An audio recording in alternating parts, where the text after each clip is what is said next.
বাহিরে প্রচণ্ড বৃষ্টি, বাজার করার তো উপায় নেই। তো আমাদের সবারই ঘরে ডিমটা থাকবে, আর কিছু থাকুক বা না থাকুক।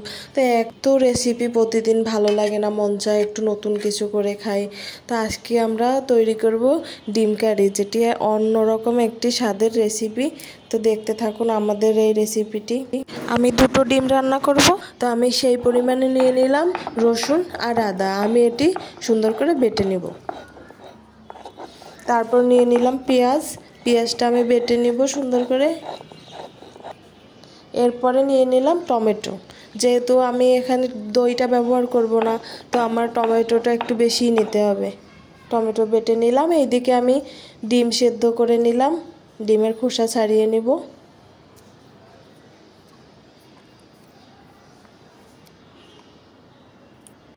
এইদিকে আমি আলু কেটে নিলাম। আলুটা আগেই জলে ভিজিয়ে রাখবো, না হয় আলুটা লাল লাল হয়ে যাবে। সব উপকরণগুলো বেটে নিলাম। এরপরে চুলোয় কড়াই বসিয়ে দিয়ে দিলাম পরিমাণ মতো তেল। তেলটা একটু বেশি নিতে হবে। এই তেলের মধ্যে আমি ডিমটা সুন্দর করে ভেজে নেব।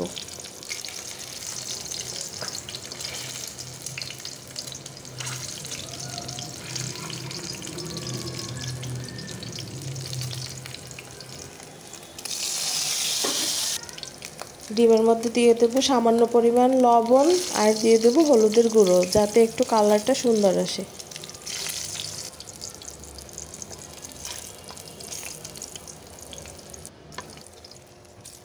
ডিমটা ভাজা হয়ে গেলে আমি ডিমটা তুলে নেব। আর এই তেলের মধ্যেই দিয়ে দেব আলুগুলো আমি সুন্দর করে ভেজে নেব। একেবারে কড়া করে ভাজবো না, বেশি যেন কালারটা না হয়। মোটামুটি ভাজি করে আমি আলুটা তুলে নেব।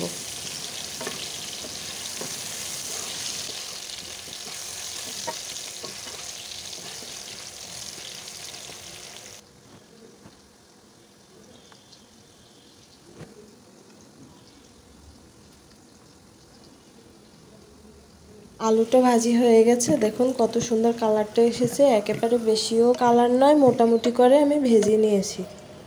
আলুগুলো তুলে নিচ্ছি।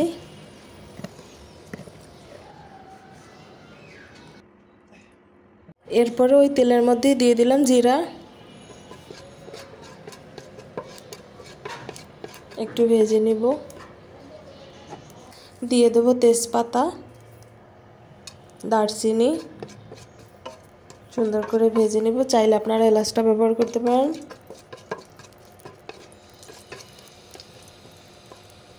দিয়ে দিলাম শুকনো মরিচ। এরপরে বেটে রাখা আদা রসুনটা আমি সুন্দর করে ভেজে নেব, যাতে কাঁচা গন্ধটা চলে যায়। ভাজি হয়ে গেলে আমি দিয়ে দেব পেঁয়াজ বাটা। আমি কিছু আস্ত পেঁয়াজও ব্যবহার করেছি। এরপরে সবগুলো সুন্দর করে ভেজে নেব।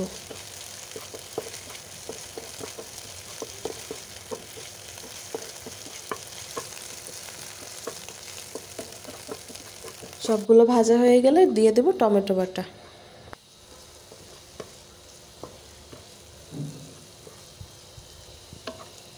আমার বাসায় দই ছিল না, তাই দইটি ব্যবহার করতে পারিনি। আমি শুধু টমেটো দিয়েই আজকে এই ডিম কারি বানাবো। দই ব্যবহার না করলে টমেটোর পরিমাণ একটু কিন্তু বেশি দিতে হবে।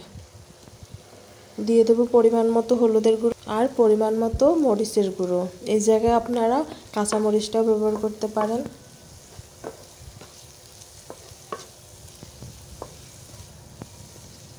এরপরে এর মধ্যে দিয়ে দিলাম গরম মশলা। এরপরে আলুগুলো দিয়ে সুন্দর করে কিছুটা সময় নেড়েচেড়ে ভেজে নেব।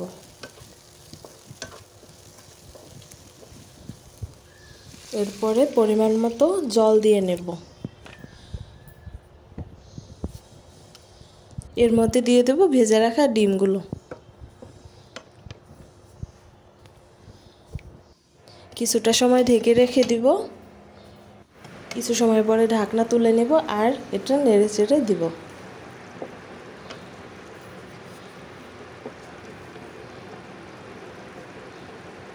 আলুটা গলে গেলে তুলে নেব। যেহেতু আলুটা পুরোপুরি গলে যায়নি তাই আমি আবার ঢেকে দিলাম।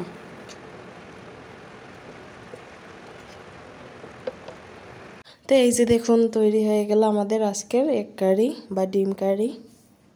একদম দেখতে যেমন সুন্দর তেমনি খেতেও অসাধারণ। বৃষ্টির মধ্যে এমন রেসিপি পেলে আর কিছুর দরকার হয় না।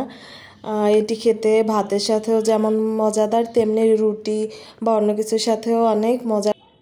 তো বৃষ্টির মধ্যে আর চিন্তা না করে ঘরোয়া এই উপকরণ দিয়ে তৈরি করে ফেলুন এত সুন্দর একটি রেসিপি।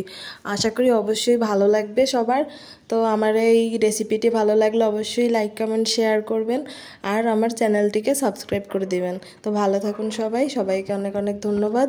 দেখা হবে পরের ভিডিওতে। টাটা।